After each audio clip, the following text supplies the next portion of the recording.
It's the name of a famous method. In this method, you set goals for yourself on a daily or weekly. You start to put cross to the days on which you have reached your goal. You make a chain with these crosses and you don't give up. You don't break that chain. But we have a problem.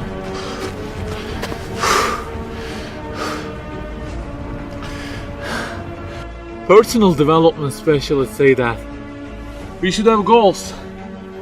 You know, they say like, don't sleep more than 6 hours, learn a language, finish a book every week, don't stop, always run, don't give up on your dream, don't break the chain. Okay, I don't object to them. I also have a table and put crosses on it every day and go after many goals, no problem. But you know what? They don't talk about the most important part of it.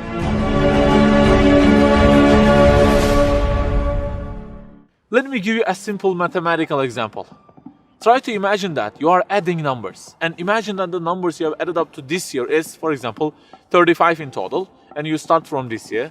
For example, you will add 4 in this year and then add 8 in next year, and it goes on. And there is an unknown time which counts down, and when it ends, you can't add any other number. Okay, you start the addition. Plus 4, plus 8, plus 7, plus 3. You add ambitiously, you keep adding and adding. Plus 6, plus 5, and okay, they say time is over. Then you realize that you have added the numbers into a giant parenthesis, and there is a zero multiplication at the end of it. It wipes out all the numbers you have added all those years, and the result becomes 0. Of course, you are disappointed. All your efforts have been wiped out by the 0. A regret arises inside of you. You say, I wish I had seen the whole picture at the beginning and realized that 0 and changed it with 1 before I started the addition. I think you got the point. Okay, guys, you may have goals for this year and afterwards. Learning a language, finishing a book every week, increasing your monthly income to $15,000, not sleeping more than 6 hours, etc. But for what?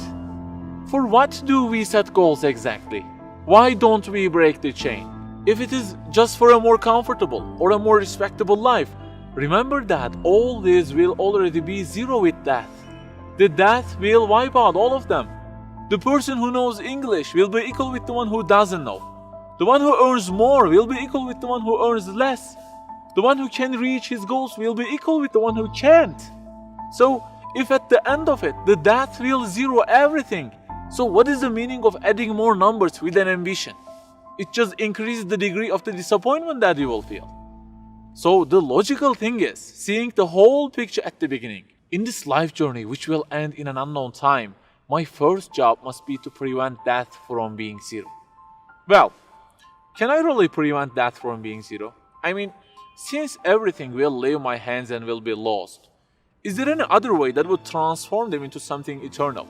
I mean, isn't there any kind of stamp for eternity that would impress all of the things that I possess and say, look, there is a seal on them and you can't wipe them out, okay? They will remain forever. The only one to say such a thing is the owner of the everything. And he says, Kullu shay'in halikun.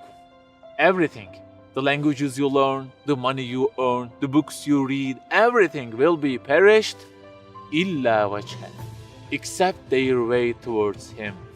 So the creator of our life says, if your intention is towards Allah, if the thing you do is for His acceptance, it won't disappear, it will be transformed into eternity in paradise. So learning a language, finishing a book every week, being rich, everything, if they are towards Him and for His sake, eternity stamp being pressed on them.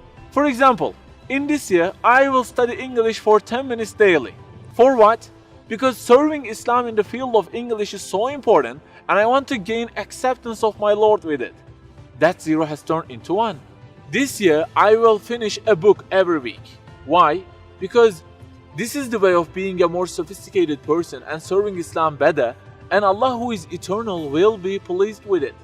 Good news, that 0 has turned into 1 because now His acceptance is your intention. I aim increasing the income of my company to $150,000. For what? Because I will spend that money on spreading the message of the Quran to the whole world and the publications that would please Him. you have exterminated the zero because now your goal is towards him. We add and add like this through our lives, and they don't end with death. People who seek Allah's sake in their actions kill their death. Death cannot zero their additions. If the thing we do is for his acceptance, it is not mortal. You may say, I don't really love him that much, and maybe I don't really believe in him that much either. So how can I do everything for his sake? I don't even know who he is. My brother or sister, that's the problem. You don't even know who he is. And actually, it is our first job in this life. Recognizing him, that's the first step. The more you recognize him, the more you love him. And the more you love him, the more you seek his sake in your actions. So learn about him. Who made you? What does he want? Why does he give you such a billion things in each day? Read, find out. Turning the zero into one is a lifelong process. Start at the point that you are missing and try to fix it.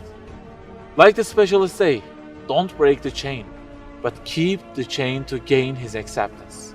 Run, but run to be eternal. An unknown time counts down, and before starting to add the numbers, the first thing you have to do is to remove that zero. Otherwise, everything you added will be wiped out.